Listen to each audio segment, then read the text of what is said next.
100 வருஷம் இந்த மாப்பிள்ளையும் பொண்ணுந்தான் பேரு விளங்க இங்கு வாழணும். சோழவனத்தில் ஒரு சோடி குயில் போலத்தான் காலம் முழுக்க சிந்து பாடணும்.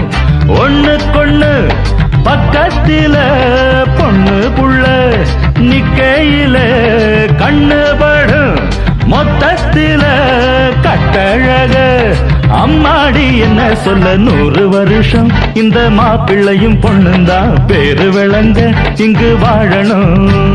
சோழவனத்தில் ஒரு சோடி குயில் போலத்தான் காலம் முழுக்க சிந்து பாடணும்.